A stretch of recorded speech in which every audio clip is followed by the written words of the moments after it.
அவர் இருக்கக்கூடியது மீனத்துல ராகு இருக்கார். இப்போ அவர் எங்க வருவாரு? அவர் கும்பத்துக்குள்ள வருவார். ஏன்னா கன்னிக்கு அடுத்ததுன்னா துலாம் ஆயிரும். அவர் துலாத்துல ஆல்ரெடி இருந்தாச்சு, இப்ப கன்னியில இருக்காரு. ராகுவுக்கும் கேதுக்கும் அப்படின்னு முக்கியத்துவம். தாம்பத்திய வாழ்க்கையில கணவன் மனைவி கடையில பிரிவு இப்படிலாம் இருந்துச்சு. இந்த ரிஷபராசிக்காரங்களுக்கு இப்ப 10ஆம் இடத்துக்கு ராகு வராரு. அவர் இருக்கக்கூடியது மீனத்துல ராகு இருக்கார். கடகராசிமா மிக முக்கியமான ஒரு ராசி. எல்லார் மேலையும் பாசம் வைக்கும். பாசம் வச்சு ஏமாந்து போகும்.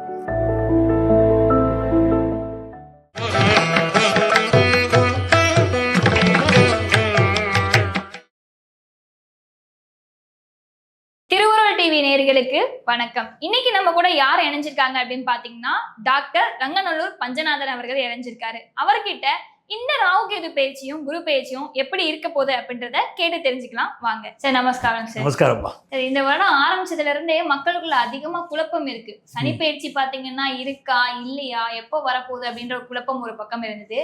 இப்ப அடுத்து பாத்தீங்கன்னா ராகு கேது பயிற்சி எடுத்துக்கிட்டோம்னா இப்ப முடிஞ்சிருச்சுன்னு சொல்றாங்க, இனிமே வரப்போகுது அப்படின்றதும் சொல்றாங்க. ராகு கேது பயிற்சி வரப்போகுதா முடிஞ்சிச்சா சார்? திருவருள் டிவி நேயர்கள் அனைவருக்கும் நங்கநல்லூர் பஞ்சநாதனின் அன்பான வணக்கங்கள். அந்த சனி பயிற்சியை நீங்க கேட்டீங்கன்னா அது 2025ஆம் வருஷம் மார்ச் மாசம் 29ஆம் தேதி ராத்திரி 11 மணி 1 நிமிஷத்துக்கு சனி பயிற்சி நடந்துருச்சு. இந்த ராகு கேது பயிற்சி, இந்த குரு பயிற்சி இதெல்லாம் வரும்போது மக்களுக்கு ஒரு சின்ன ஒரு குழப்பம் வருது. என்ன அப்படின்னா, வாக்கிய பஞ்சாங்கத்தின் அடிப்படையிலான பயிற்சி முடிஞ்சிருச்சு. ராகு கேது பயிற்சியில அது ஏப்ரல் மாசம் 25 தேதியில உங்களுக்கு வாக்கிய அடிப்படையில பயிற்சி ஆயிடுச்சு. ஆனால் திருக்கணிதத்தின் அடிப்படையில் நீங்க பாத்தீங்கன்னா மே மாதம் 18ஆம் தேதி தான் பயிற்சி ஆகுது. ராகு கேது பயிற்சி மே மாசம் 18ஆம் தேதி தான் பயிற்சி ஆகுது. அந்த ராகு கேது பயிற்சி மக்களுக்கு ஏன் குழப்பம் வருது? கோயில்கள் எல்லாம் கொண்டாடிட்டாங்களே, ஆனா அந்த ஜோதிடர்கள் திருக்கணித முறையில சொல்றாங்களே அப்படின்னா, நம்மளுடைய திருக்கணித பஞ்சாங்கங்கள் என்ன சொல்கிறதோ அதன் அடிப்படையில தான் நம்ம பேசுறோம். ராகு கேது பகவானுடைய அருளாசி நமக்கு வேணும், அவ்வளவுதான். மே மாதம் 18ஆம் தேதி இந்த ராகு கேது பயிற்சி. அந்த ராகு பகவான் இது நாள் வரைக்கும் அவர் இருக்கக்கூடியது மீனத்துல ராகு இருக்கார். இப்போ அவர் எங்க வருவாரு? அவர் கும்பத்துக்குள்ள வருவார். அப்ப நமக்கு ஒரு சந்தேகம் வரும், ஒரு கட்டத்துல இருந்து அடுத்த கட்டத்துக்கு தானே போகணும், மீனத்துல இருந்து மேஷத்துக்கு தானே போகணும். இவர் என்ன நீங்க பின்னால வர்றீங்க சொல்றீங்களே அப்படின்னா, அந்த ராகு கேது ரெண்டுமே ரிவர்ஸ் பிளானட், வக்கரமாக சுத்தக்கூடிய கிரகங்கள். வக்கர கிரகங்கள் இல்ல, வக்கரமாக சுத்தக்கூடிய கிரகங்கள். சரிங்களா? அப்படி பார்க்கும்போது பின்னோக்கி சுத்துது அப்படிங்கும்போது மீனத்திலிருந்து கும்பத்தை நோக்கி ராகு பகவான் வர்றார். இப்போ கன்னியில இருக்கார் கேது பகவான். இவர் பின்னோக்கி போறதா இருந்தா சிம்மத்தை நோக்கி போவார். சரிங்களா? ஏன்னா கன்னிக்கு அடுத்ததுன்னா துலாம் ஆயிரும். அவர் துலாத்துல ஆல்ரெடி இருந்தாச்சு, இப்போ கன்னியில இருக்காரு.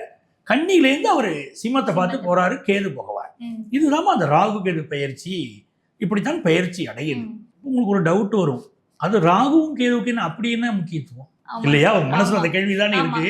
ராகுவுக்கும் கேதுக்கும் அப்படின்னா முக்கியத்துவம். பொதுவா எல்லாரும் பயப்படுறாங்களே, எப்படி நீங்க சனி பயிற்சியை சொல்றீங்களோ அப்படி ராகு கேது பயிற்சியை பார்த்து பயப்படுறாங்களே. அந்த ராகு கேது பயிற்சிக்கு என்ன காரணம்னா, 2 நாக கிரகம், அதனால பயப்படுறாங்க. பழமொழியுமே உண்டு, ராகுவை போல் கெடுப்பார் இல்லை, கேதுவை போல் கொடுப்பார் இல்லைன்னு சொல்லிட்டு ஒரு பழமொழியுமே சொல்லிட்டு இருப்பாங்க. அப்படி பார்க்கும் பொழுது ஒரு சில ராசிகளுக்கு தான் அவர் கெடுப்பாரு, ஒரு சில ராசிகளுக்கு தான் அவர் கொடுப்பாரு அப்படின்ற ஒரு விஷயமும் இருக்கு. எல்லாருக்குமே இதே ஒரு சந்தேகமும் இருக்கு. அப்ப மேஷம்ல இருந்து மீனம் வரைக்கும் ராசிகள் இருக்கு அப்படின்னா, ராகு பகவானும் கேது பகவானும் எந்த ராசிக்கு போறாரு, என்ன விளைவை தரப்போறாரு அப்படின்னு சொல்லிட்டு நம்ம முதல் ராசியில இருந்தே போயிடலாம் சார். மேஷம் ராசியில இருந்து ஆரம்பிக்கலாம். ராகு கேது பேச்சு எப்படி சேர்றது? ராகு பகவான் இதுவரைக்கும் மேஷத்துக்கு 12ஆம் வீடான மீனத்துல உட்கார்ந்து இருந்தார். அப்போ இப்போ லாபஸ்தானத்துக்கு வராரு. ஒரு கிரகம் லாபஸ்தானத்துல உட்கார்ந்தாலே வாழ்க்கை லாபமா இருக்குமா? என்ன கிரகம் இருந்தாலும் சரி, உங்க ஜாதகத்துல உங்க லக்கணத்துக்கு லாபத்துல ஒரு கிரகம் உட்கார்ந்துருச்சு, 11ஆவது ஸ்தானம் லாபஸ்தானம்னு பேர். அதுல ஒரு கிரகம் உட்கார்ந்துச்சுனாலே அது மிகுந்த நன்மைகளை தரும் அப்படின்னு அர்த்தம். இப்போ மேஷத்துக்கு 11ஆம் இடத்துக்கு அவர் வராரு. அப்போ வெற்றி மீது வெற்றி தரக்கூடிய ஒரு காலம். இது நாள் வரைக்கும் இப்போ ஒரு ஃபாரின் கண்ட்ரில ஒருத்தர் இருக்காங்க, 12ல ராகு இருக்கும்போது தூக்கம் இழந்தவங்க அதிகம். அதே மாதிரி கனவு தொல்லைகள் பலருக்கு, தாம்பத்திய வாழ்க்கையில கணவன் மனைவி கடையில பிரிவு இப்படிலாம் இருந்துச்சு. இருக்கிற வீட்டுல நிம்மதி இல்லை, எங்க இருந்தாலும் அவங்களுக்கு நிம்மதி இல்லை, அப்படிலாம் இருந்தாங்க. வெளிநாட்டுல வாழ்றாங்க பாருங்க, வேலை விட்டு போய்கிட்டே இருந்துச்சு.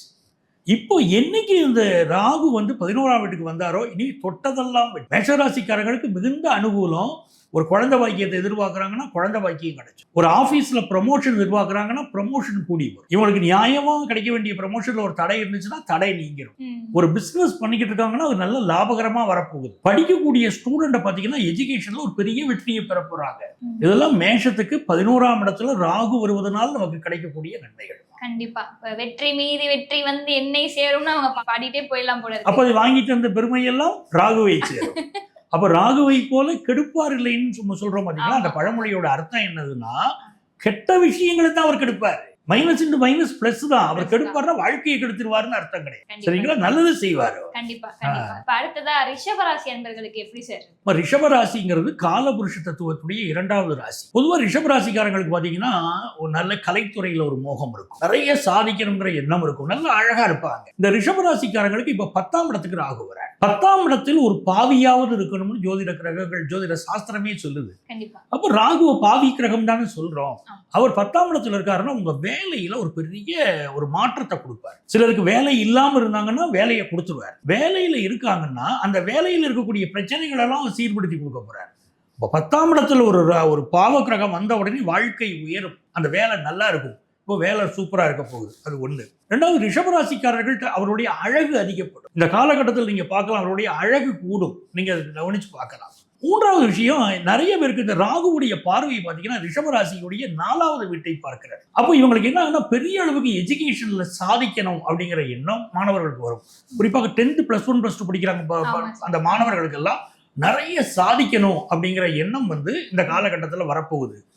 8ஆம் இடத்தையும் அந்த ராகு வந்து தொடர்பு பெறுகிறார் இப்போ ரிஷபராசிக்காரர்களுக்கு. ஸோ வண்டி வாகனங்களை கொஞ்சம் கவனமா போய்க்கிறது அவங்களுக்கு நல்லது. ஆனா இப்ப சொந்த வீடு கட்டுவாங்க. இந்த காலகட்டத்தில் குடும்பத்தில் ஒரு அந்யோன்யம் கணவன் மனைவிக்குள்ள ஏற்படும். பிள்ளைகள் உங்க சொல்படி கேட்பாங்க. கஜானா நிரம்பி வழியும். நல்ல நேரம் அவங்களுக்கு. கண்டிப்பா சார். தடைகள் இருந்தாலுமே வெற்றி பெறதுக்கு வாய்ப்பு இருக்கு அப்படின்னு ஒரு விஷயம் சொல்லியிருக்கீங்க. அடுத்ததா மிதுன ராசி அன்பர்களுக்கு எப்படி சார்? மிதுன ராசிக்காரங்களுக்கு ராகு கேது பெயர்ச்சி சூப்பர் பீரியடுமா. கேது பகவான் 3ஆம் இடத்துக்கு வரார். இது வரைக்கும் 4ஆம் இடத்துல இருந்த கேது பகவான் 3ஆம் இடத்துக்கு வராரு. 4ல கேது இருக்கும்போது சிலருக்கு ஹார்ட் ப்ராப்ளம். நிறைய பேர் பாத்தீங்கன்னா இந்த பெயர்ச்சி நடப்பதற்கு முன்னால ஹாஸ்பிட்டலைஸ் ஆயிருப்பாங்க. கடந்த 1 இயர்லயே பல பேர் வந்து ஹெல்த் இஷ்யூஸ் நிறைய மிதுன ராசிக்காரங்களுக்கு வந்திருக்கும். இப்போ கேது 3ஆம் இடத்துக்கு வராரு. Super period. எடுக்கிற முயற்சியெல்லாம் வெற்றி. ஒரு வேலைக்கு அப்ளிகேஷன் போடுறாங்களா, இந்த காலகட்டத்தில் அப்ளிகேஷன் போட்டால் வேலை கிடைச்சிரும். ஒரு ஃபாரின் கண்ட்ரிக்கு போட்டு முயற்சி பண்ணுறாங்களா, அந்த முயற்சி சக்ஸஸ்ஃபுல்லாக இருக்கும். ஒரு ஸ்டூடெண்ட் வந்து இப்போ ஆன்லைன் எஜுகேஷனில் போய் ஜாயின் பண்ணுறாரு. அதில் படித்து பெரிய அளவுக்கு ஒரு சக்ஸஸ் வருவார். இன்னொரு புறம் பாருங்க, பிஸ்னஸ் பண்ணிக்கிட்டு இருக்காங்க பாருங்க. இன்னைக்கு ஆன்லைன் பிசினஸ் அதிகரிச்சிருச்சு. மிதுன ராசிக்காரங்க பண்ண போற ஆன்லைன் பிசினஸ்ல எல்லாம் இப்ப பெரிய அளவுக்கு லாபம் வந்துடும். மீடியா துறையில இருக்கிறவங்க, அதே மாதிரி அட்வர்டைஸ்மெண்ட் துறையில இருக்கிறவங்க, வழக்கறிஞர்களா இருக்கிறவங்க, ஆசிரியர்களா இருக்கிறவங்க, கலைத்துறையில் இருக்கிறவங்க, இவங்களுக்கெல்லாம் ஒரு பெரிய வளர்ச்சியை இந்த ராகு கேது பயிற்சி மிதுனத்திலே இப்பொழுது 3ஆம் இடத்துல கேது பகவான் வருவதனால் இந்த நன்மைகள் எல்லாம் வரப்போகுதுமா. ரொம்ப அற்புதமான பீரியடு. ஃபாரின் போற ஆப்பர்ச்சுனிட்டி வருது. இவங்களுக்கு இருக்கக்கூடிய கெட்ட பெயரெல்லாம் இப்ப விலகும். ரொம்ப நல்ல பேர் கிடைக்கும். அப்படி நல்ல பீரியடு. கண்டிப்பா சார். எப்படா நல்ல நேரம் வரும் எதிர்பார்த்துட்டு இருந்தவங்களுக்கு அல்வா கொடுத்த மாதிரி இருக்கு இப்ப சொல்றது எல்லாமே. அடுத்ததா கடகராசி அன்பர்களுக்கு எப்படி சார் இருக்கும் இந்த ராகு கேது பயிற்சி? கடகராசிமா மிக முக்கியமான ஒரு ராசி. எல்லார் மேலேயும் பாசம் வைக்கும். பாசம் வச்சு ஏமாந்து போகும். பிறர் மீது அன்பை காட்டுவாங்க. அந்த அன்பை அடுத்து இவங்க மேல காட்ட மாட்டான், ஏமாத்திட்டு போயிடுவான். இவங்க அன்பை வந்து பலவீனமாக உலகம் பயன்படுத்துது, பலமா நினைக்கிறது இல்லை. அப்போ அவ்வளவு நல்ல மனிதர்கள், தாய்மை மனசு உடையவங்க. இவங்களுக்கு 2ஆம் இடத்துல கேது, 8ஆம் இடத்துல ராகு. அப்ப என்ன வருதுன்னா, 8ஆம் இடம்ங்கிறதே ஒரு தீயஸ் தான். அதுல போய் ராகு பகவான் போய் உட்காரும் போது இவர்கள் வந்து இவங்களுடைய எதிரிகளை ஒழிப்பார்கள். அப்படிப்பட்ட காலகட்டம் உருவாகும். பெரிய பெரிய எதிரிகள் யாரா இருந்தாலும் சரி அடித்து துவம்சம் பண்ணிக்கிட்டு வந்துருவாங்க. அப்படிப்பட்ட ஒரு காலம். அதே மாதிரி இவங்களுக்கு வந்து ஒரு நோய் ஒன்று இருக்கிறது. அந்த நோய் பெருசாகும். இப்போ பெரிதாகி அதற்கு தீர்வு கிடைச்சிடும். இந்த காலகட்டம் அப்படி ஒரு யோகமா இருக்கு. நோய் வெளிப்பட்டு உடம்புல ஒரு நோய் இருந்துகிட்டு இருக்கு, அது வெளியாகி அது குணமாகறதுக்கு ஒரு மருத்துவ ஆலோசனையும் கிடைக்குதுன்னா சூப்பர்ல. பிற்காலத்தில் அந்த பிரச்சனையே இருக்காது, அவ்வளவு கியூர் பண்ணி விட்டுரும். அதே மாதிரி இந்த மனைவியோட கணவருக்கு கருத்து மாறுபாடுகள் வரக்கூடிய ஒரு அமைப்பும் இருக்கு. ஸோ கணவன் மனைவி உறவுலையும் விட்டு கொடுத்து போகணும். சரிங்களா? அதே மாதிரி அடுத்த மாநிலத்தில் போய் பிழைக்கிறதுக்கு, வெளிநாட்டில் போய் பிழைக்கிறதுக்கு ரொம்ப நல்லா இருக்கிறதுக்கு இந்த காலம் யோகமா இருக்கு. நிறைய பேர் வந்து அடுத்த ஸ்டேட்ல போய் வாழணும்னு நினைப்பாங்க. அது ரொம்ப நல்லா இருக்கும். 10th +1 +2 படிக்கக்கூடிய ஸ்டூடெண்ட்ஸ்க்கு நல்ல இம்ப்ரூவ்மெண்ட் இருக்கும். அதே மாதிரி ஹையர் எஜுகேஷன் படிக்கணும்னு நினைக்கிறவங்களுக்கு நல்ல வாய்ப்புகள் கூடி வரும். பிசினஸ்ல அளவா இன்வெஸ்ட் பண்ணி அளவா வளர்த்து கிடக்கும். அப்படின்னா நல்லா இருப்பாங்க. கண்டிப்பா சார். ஆரோக்கியத்திலையும் கவனம் தேவை, அதுக்கேற்ற தீர்வும் உண்டு அப்படின்னு சொல்லியிருக்கீங்க. அடுத்ததா சிம்ம ராசி அன்பர்களுக்கு எப்படி சார்? சிம்ம ராசிக்காரங்களுக்குமா ராசியில கேது பகவான் வர, 7ஆம் இடத்துல ராகு பகவான். அப்படின்னு கேட்டிங்கன்னா ராசியில கேது பகவான் வந்த உடனே முதல்ல முடிவு பண்ணிடணும், இந்த காலகட்டத்தில் ரொம்ப ஆன்மீகமா இருக்கணும், தெய்வீகமா இருக்கணும், கடவுள் வழிபாடு செய்யணும், பிள்ளையார கும்பிடணும். பிள்ளையார்பட்டி பிள்ளையார போய் முதல்ல கும்பிட்டுட்டு வந்துடணும். இரண்டாவது உச்சி பிள்ளையார் திருச்சியில இருக்காரு பாருங்க, அந்த உச்சிஷ்ட கணபதி உச்சி பிள்ளையார போய் கும்பிடணும். அவரை கும்பிடும் போது ஒரு பெரிய வளர்ச்சி உங்களுக்கு ஏற்பட்டுரும். சிம்மராசிக்காரங்களுக்கு ஆன்மீக எண்ணம் வந்துருச்சுன்னா இந்த 1.5 வருஷமும் சூப்பர். ஏன்னா இல்லைன்னா ராசியில இருக்கக்கூடிய கேது என்ன பண்ணி வம்பு வழக்குகளை இழுத்து விட்டுரும். இவங்களாம் போய் சிக்கல்ல மாட்டுவாங்க. ஊர்ல 2 பேரும் சண்டை போட்டு இருக்காங்க வச்சுக்கோங்களேன், இவங்க போய் சமாதானம் பண்ண போறேன்னு போய் இவங்க மாட்டிக்கிடுவாங்க உள்ள. அப்படி மாட்டிக்கிடாம இருக்கணும்னா இவங்க என்ன பண்ணணும், இந்த காலகட்டத்தில் வம்பு வழக்குக்குள்ளேயே போகக்கூடாது. அது ஒன்று. ரெண்டாவது, ஒரு திருமண வாழ்க்கை இருக்கு பாருங்க, அடுத்து வரக்கூடிய 1.5 ஆண்டுகள்ல ரொம்ப சூப்பரா இருக்கும். மனைவியுடைய மனசை புரிஞ்சு நடந்துக்கிடணும். அது மட்டும் தான். ஏன்னா குருவுடைய அனுக்கிரகமும் இப்ப கிடைக்குது 7ஆம் இடத்துக்கு. அதனால இவங்க வாழ்க்கை, திருமண வாழ்க்கைங்கிறது ரொம்ப சூப்பரா இருக்கும். பினான்சியல் இம்ப்ரூவ்மெண்ட்டும் ரொம்ப நல்லா இருக்கும். இந்த 1.5 ஆண்டுகள் பாருங்க, நல்ல பினான்சியலா இம்ப்ரூவ் ஆவாங்க. பிள்ளைகள் இவங்க சொல்படி கேட்பாங்க. அது எல்லாமே நல்லா இருக்கு. பிசினஸ்க்கு ஒரு பங்குதாரர் கிடைப்பாரு, அதனால பிசினஸை டெவலப் பண்ணலாம். ஸோ படிக்கக்கூடிய ஸ்டூடெண்ட்ஸ் போய் பார்த்தீங்கன்னா, இது நாள் வரைக்கும் ஃபாரின்ல ஒரு யூனிவர்சிட்டியில் போய் நான் படிக்கணும் அப்படின்னு நினைச்சுக்கிட்டு இருக்காங்க வச்சுக்கோங்களேன், அந்த ஆப்பர்ச்சுனிட்டி இப்போ கை கூடிடும். ஸோ சிம்மராசிக்காரங்களுக்கு இவ்வளவு நன்மைகள் அதுல இருக்கு. ஆனா கண்டிப்பா இவங்க பிள்ளையார்பட்டியை போய் பாதித்து வந்துடணும். அதுதான் நல்லது.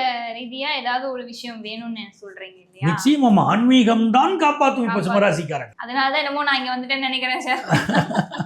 ஏன்னா சிம்மராசிக்காரங்களுக்கு பார்த்தீங்கன்னா இப்பவே அவங்க பெரிய பதவிகளில் இருக்கிறவங்களுக்கு சிலருக்கு பிரச்சனையை கொடுக்கும், ஹெல்த் இஷ்யூஸ் கொடுக்கும். அது ஒரு அரசு அதிகாரியா இருக்காரு, வம்பு வழக்குகளை சிக்கிக்கிட வச்சிடும். ரொம்ப பொதுமக்கள்கிட்ட கவனமா பழக்கணும், லஞ்ச லாவணியத்துல மாட்டிடக்கூடாது. அதெல்லாம் இந்த நேரத்துல அவங்க கவனமா இருந்து. கண்டிப்பா அது எனக்கே சொல்ற மாதிரி தான் இருக்கு. அடுத்ததா கன்னிராசி அன்பர்களுக்கு எப்படி சார் இருக்கும்? கன்னிராசிக்காரங்களை பாத்தீங்கன்னா என்னைக்குமே வாழ்க்கையில ஜெயிக்கணும் அப்படின்னு போராடி ஜெயிச்சிடணும், பெரியாளா வரணும்னு நினைப்புடைய நல்ல மனிதர்கள். இப்ப இந்த கன்னிராசிக்காரங்களுக்கு இது நாள் வரைக்கும் கேது உட்கார்ந்துருந்தாரு ராசியில, நிறைய மனக்குழப்பம், லைஃப்ல ப்ராப்ளம் இருந்துச்சு. இப்போ கேது விலகிட்டா இருந்தேன். அப்போ இவங்களுக்கு எதிராக இருக்கக்கூடிய கோர்ட்டு கேஸ் பிரச்சனை எல்லாம் இன்னைக்கு நிவர்த்தி ஆயிரும். புருஷ முன்னாடி பிரச்சனை இருந்துச்சு, கோர்ட்டு வரைக்கும் போச்சு அப்படிங்கிறவங்க இப்போ நாங்க எதுக்கு சண்டை போடுறோம், நாங்க சேர்ந்து வாழ்ந்துக்கிடுறோம் அப்படின்பாங்க.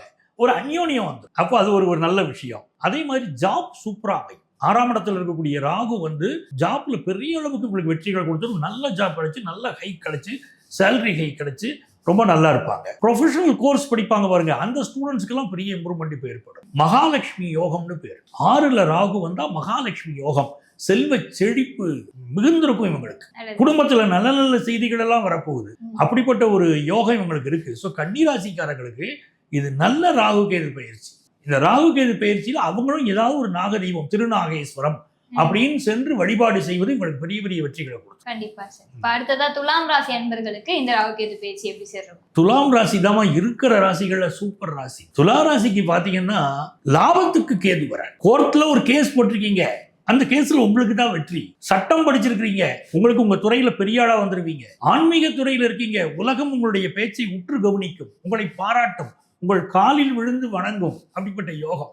துளாராசிக்காரர்கள் காலில் விழுந்து உலகம் வணங்கும், அப்படிப்பட்ட ஒரு நேரம். அதே மாதிரி பாத்தீங்கன்னா இவங்களால இவங்க பெற்றவர்களுக்கு சந்தோஷம். இவங்க ஒரு பேரும் புகழோடையும் இருப்பாங்க துளாராசிக்காரங்க. இப்போ படிப்புல 5ஆம் இடத்துல இருக்கக்கூடிய ராகு படிப்புல பெரிய அளவுக்கு உங்களை உயர்த்தி விட்டுரும். படிப்பில் சாதனை பண்ணுவாங்க. இதுவரைக்கும் துளாராசிக்காரங்களை மதிக்காத உலகத்தார் கூட இனி ரொம்ப மதிப்பாங்க. ஏன்னா அவங்க ஃபீல்டுல பெரிய ஆளா அவங்க வராங்க. கல்யாண விஷயம் கை கூடும், குடும்பத்துல ரொம்ப மகிழ்ச்சி இருக்கும், காசு பணம் ரொம்ப நல்லா இருக்கும், நிறைய நன்மைகள் இருக்குமா துளாராசிக்காரங்களுக்கு. இவங்க சமயபுரம் மாரியம்மனை கும்பிடணும், பெரிய பெரிய வளர்ச்சி வந்துடும் அவங்களுக்கு. கண்டிப்பா ஜாக்பாட் காலம்னே சொல்லலாம் சார். நிச்சயமாமா, நிச்சயமா. அடுத்ததா விருச்சிக ராசி அன்பர்களுக்கு எப்படி சார் இருக்கு? விருச்சிக ராசின்னு சொன்னாலே ரொம்ப நேர்மையான மனிதர்கள், எதையுமே கரெக்டா ஃபாலோ பண்ணணும்னு நினைக்கிறவங்க. ஆனா உலகம் என்ன சொல்லும், அதுக்கு பிடிவாதம்னு பேர் வச்சிருக்கு விருச்சிகத்துக்கு. இப்போ நீங்க பாத்தீங்கன்னா இந்த விருச்சிக ராசிக்காரங்களுக்கு இப்ப ராகு 4ஆம் இடத்துக்கு வராரு, கேது 10ஆம் இடத்துக்கு வராரு.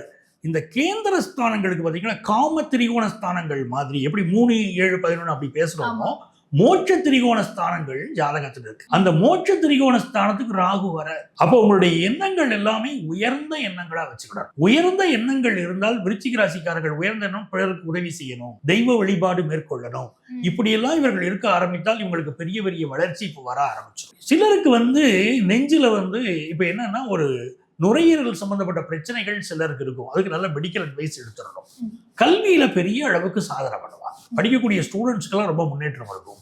பிசினஸ் பண்றவங்க பிறரை நம்பி பணத்தை கொடுத்து ஏமாத்திடக்கூடாது. ஆன்லைன் மோசடியில மாட்டிக்கிடுவாங்கன்னு இருக்கு. அதனால பிறர்கிட்ட பணம் கொடுத்து அவங்க மாட்டிடக்கூடாது, ஏமாந்துடக்கூடாது, கொஞ்சம் கவனமா இருக்கணும். ஆனா நல்ல பண வரவு வரும், எப்படியாவது சம்பாதிப்பாங்க, சுகமா இருப்பாங்க. இந்த 1.5 ஆண்டு காலமும் நல்ல மாற்றங்கள் உங்களுக்கு கொடுக்கும். சில பேர் வேலையிலேருந்து விஆர்எஸ் வாங்குவாங்க. அப்படிப்பட்ட அமைப்பு இருக்கும். வேற புதிய வேலையை தேடுறவங்களுக்கு புதுசா வேலை கிடைச்சிடும். ஸோ இது ஒரு நல்ல பீரியட் தான். உங்களுக்கு எதிரிகளால் தொந்தரவு உண்டு. அதுல மட்டும் விருச்சிக ராசிக்காரங்க கொஞ்சம் எச்சரிக்கையா தான் இருக்கணும்.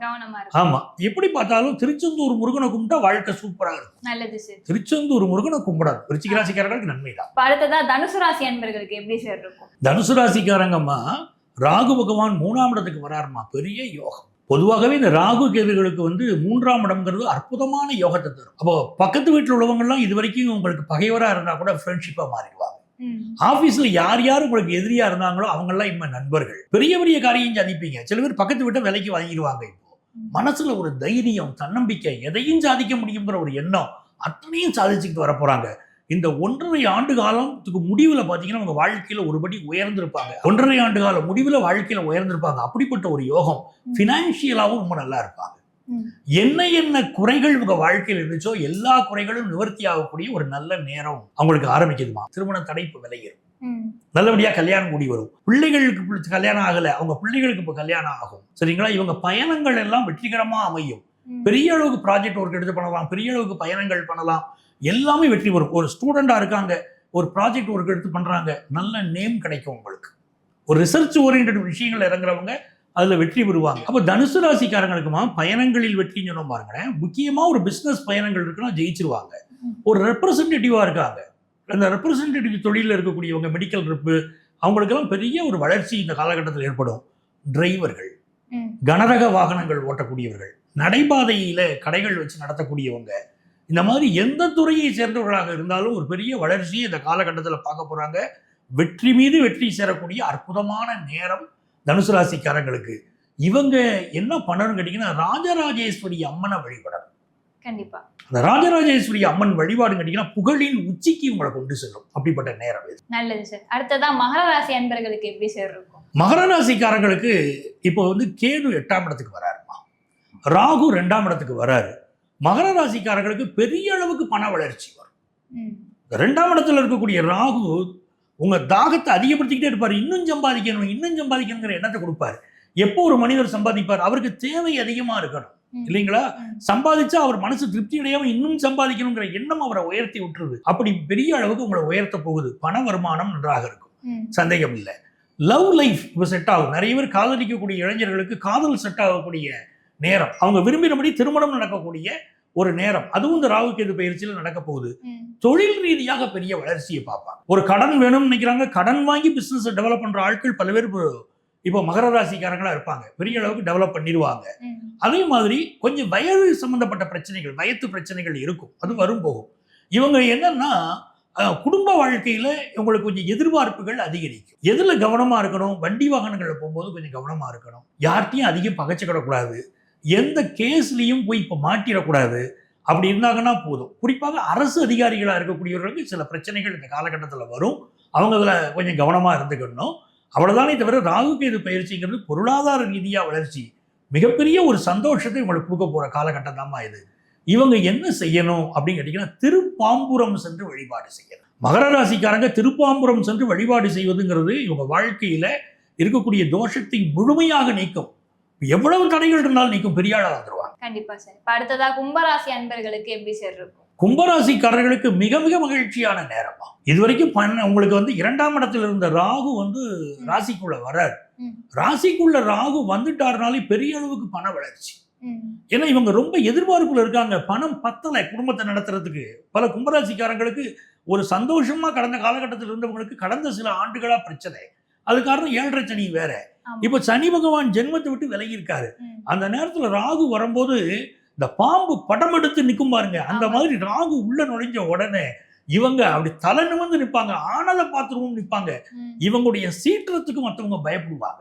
இப்போ பெரிய அளவுக்கு சம்பாதிச்சுக்கிட்டு வருவாங்க, வாழ்க்கையில பொருளாதார ரீதியா உயர்ந்துருவாங்க, குடும்பத்தை ஒரு நல்ல ஸ்டேட்டஸ்க்கு கொண்டு வராம விட மாட்டாங்க. இப்போ பெரிய அளவு கொண்டு வருவாங்க, திட்டங்கள் போடுவாங்க, நவீன திட்டங்கள் தீட்டுவாங்க. ஆர்டிபிஷியல் இன்டெலிஜென்ஸ் படிப்பாங்க மாணவர்கள், கும்பராசி மாணவர்கள். இப்போ அதுல பெரிய ஆளா வருவாங்க. அதுலயும் ஆர்டிபிஷியல் சூப்பர் இன்டெலிஜென்ஸ் பட்டைய கிளப்ப போற மாணவர்கள் கும்பராசி மாணவர்கள்.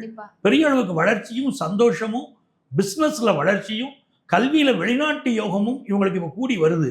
அப்போ ரொம்ப நல்ல நேரம் கும்பராசிக்காரங்களுக்கு. இவங்களுக்கு அதிர்ஷ்டங்கள் பெருகணும் அப்படின்னு பாத்தீங்கன்னா, வீட்டுக்கு பக்கத்துல இருக்கக்கூடிய கோயில்ல, சிவன் கோயில்ல நவக்கிரகங்கள் இருக்கும் பாத்தீங்களா, அதுல ராகு பகவானை சனிக்கிழமைகளில் சென்று வழிபாட்டுக்கிட்டு வரணும். அவ பெரிய வளர்ச்சி வந்துடும். குடும்ப உறவுகளில் மட்டும் கொஞ்சம் விட்டு கொடுத்துக்கிட்டு போனாங்கன்னா கும்பராசியை இப்ப கையில பிடிக்க முடியாது, அப்படிப்பட்ட நேரம். கண்டிப்பா சார், தைரியம் அதிகமா கூட போகுது அப்படின்ற ஒரு விஷயம் சொல்லியிருக்கீங்க. அடுத்ததான் மீனராசி அன்பர்களுக்கு எப்படி சார் இருக்கும்? மீனராசிக்காரங்களுக்குமா, இதுவரைக்கும் ராசியில இருந்த ராகு 12ஆம் இடத்துக்கு போயிட்டார். அப்ப ராசியில உட்கார்ந்து இருக்கும் போது இவங்களுக்கு சில சிக்கல்கள் இருந்துச்சு வச்சுக்கிட்டு, 7.5 சனி வேற நடந்துகிட்டு இருந்ததுனால இப்போ சனி பகவான் மட்டும்தான் ராசியில இருக்காரு, ராகு விலகிட்டாரு. ஸோ ஃபாரின் ஆப்பர்ச்சுனிட்டி கிடைச்சோம். நிறைய பேர் ஒரு வேலை மாற்றம் எதிர்பார்த்துக்கிட்டு இருப்பாங்க, அந்த வேலை மாற்றம் இப்ப கிடைக்கும். அதே மாதிரி இவங்களுக்கு ஆளடிமை ஸ்தானம், ஒரு இடத்துல போய் வேலை பார்க்குறாங்க அப்படின்னு சொல்லும் போது, வேலை பார்க்கக்கூடிய இடத்துல ஆல்ரெடி வேலை பார்த்துட்டு இருக்காங்க பாருங்க, அங்க எந்த சட்ட சிக்கலையும் மாட்டக்கூடாது. இவங்களை மாட்டி விட்டுக்கிட்டு ஓனர் தப்பிச்சுக்குவாரு, இவங்க மாட்டிடுவாங்க. அதுல கொஞ்சம் கவனமா இருக்கணும். எல்லாம் தாண்டி குடும்ப வாழ்க்கை இருக்கு பாருங்க, அதுல கொஞ்சம் மென்மையான போக்கை இவங்க கடைபிடிச்சுக்கிடணும். அது மீனராசிக்காரங்களுக்கு முக்கியம். பட் இப்போ நல்ல தொழில் ரீதியா நல்லா இருக்க போறாங்க, பினான்சியலா நல்லா இருக்க போறாங்க, சொந்த வீடு கட்ட போறாங்க, அந்த அமைப்பெல்லாம் ரொம்ப நல்லா இருக்கு. படிப்புல மாணவர்கள் படுசுட்டியா வர போறாங்க மீனராசி மாணவர்கள். ஸோ ராகுக்கு இது பயிற்சி அந்த அளவுக்கு உங்களுக்கு நன்மைகளை கொண்டு வந்து கொடுக்குது. இவங்க என்ன பண்ணணும்னு கேட்டீங்கன்னா, சங்கரன் கோயில் இருக்கு பாருங்க, அந்த சங்கரன் கோயில்ல போய் இவங்க வழிபாடு செய்யணும். அங்க இருக்கக்கூடிய புற்றுமண்ணை கொண்டு வந்து நெற்றியிலே அணிந்து கொள்ள, பூசிக்கொள்ள வேண்டும். இவங்க வாழ்க்கை மிகப்பெரிய வெற்றிகளை தரும். இப்போ ராகு கேது பேச்சுன்னு எடுத்துக்கிட்டோம்னா, அதிகப்படியான மக்களுக்கு குழப்பம் இருந்தது, அந்த குழப்பத்துக்கு ஒரு தீர்வும் கொடுத்திருக்கீங்க. மேஷம் முதல் மீனம் வரைக்கும் ஒவ்வொரு ராசிக்கும் எந்த மாதிரியான பலன்கள் கிடைக்க போகுது அப்படின்றதையும் சொல்லியிருக்கீங்க சார். ரொம்ப நன்றி. நன்றிப்பா. திருவருள் டிவியில் உங்களுடைய நேர்காணலும் இடம்பெற வேண்டுமா? 9047045456 என்கிற எண்ணை இப்போதே தொடர்பு கொள்ளுங்கள்.